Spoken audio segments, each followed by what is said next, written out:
Hello, my name is Sean and welcome to the channel, and today we're going to do something we haven't done in a long time, and that's some car news. I have three stories I want to talk about, and I'm going to just throw them together because they're not really big enough on their own to make a whole video. So let's get started with the first story, and that's Ford's bringing it back, the F-150 Lighting. But here's the catch: it's gonna be an EV truck. Now Ford is taking that lightning electricity concept and throwing it together and coming out with an EV. I don't know how I feel about this. The Lightning, pretty big deal for a lot of old enthusiasts from 90s. I'm gonna call it a super truck, even though it might not actually be.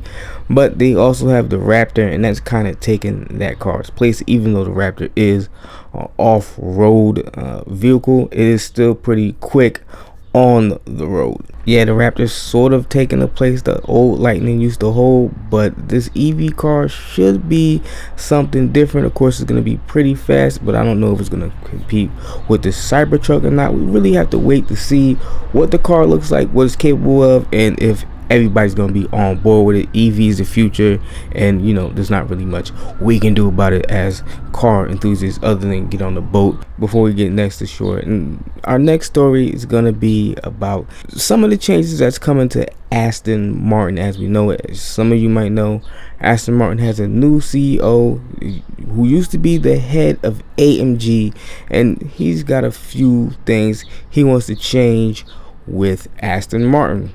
Out is going the hybrid 6-cylinder engine they was going to develop in-house for the Valhalla and Vanquish, and that engine never made it past the concept stage, so he kind of put the kibosh on that and says they're going to source AMG V8s for these cars with an in-house hybrid system that they're gonna attach with it.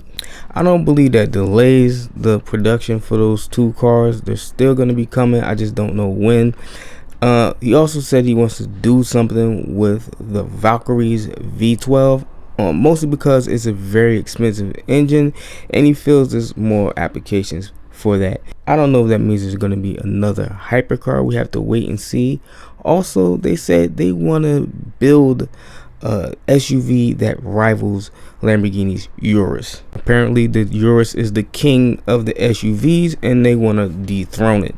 So I can't wait to see what Aston Martin does in the SUV space. I think they could come up with some concepts and things that actually would rival the Urus. I'm just hoping it's better looking. Not saying the Urus is a bad looking car, but a lot of these other SUVs from these high-end brands like the F-Pace don't look as good as you think they should. And Aston Martin says they will be moving to an EV lineup after this next generation of Aston Martin ends. And with everything going on with the world when it comes to the environment and emissions, it wasn't hard to see that that was coming with EV cars.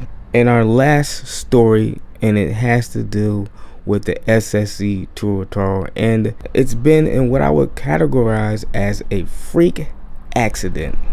The enclosed carrier trailer that was hauling it was blown off the road, and the car was damaged to the point where you would think that it was completely wrecked, but the company is saying that it's only cosmetic, and they're working on fixing this car as we speak. From my understanding, they were driving through, I believe it was Utah, on their way to another high-speed run, and that is when this accident occurred. I don't know what is going on with SSC in their luck. It's getting pretty bad, some of the things that are going on with this car, and hopefully they can get it back on the road and, you know, go after that magic 300 that they've been chasing ever since they first announced they broke the speed record.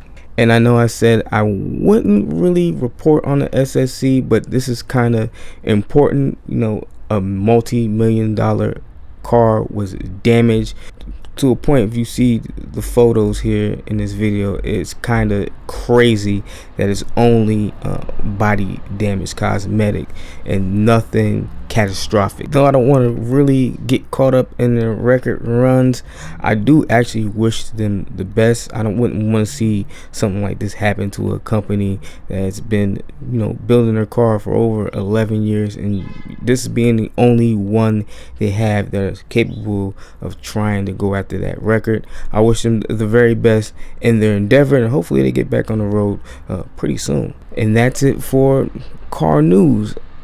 With that said, I'd like to bring this video to a close. So you guys can probably expect to see a few more episodes like this. If the car news isn't big enough for me to make a video about certain cars, I'll just throw them in videos like this, basically call it for old time's sake, and maybe you'll watch it, maybe you won't.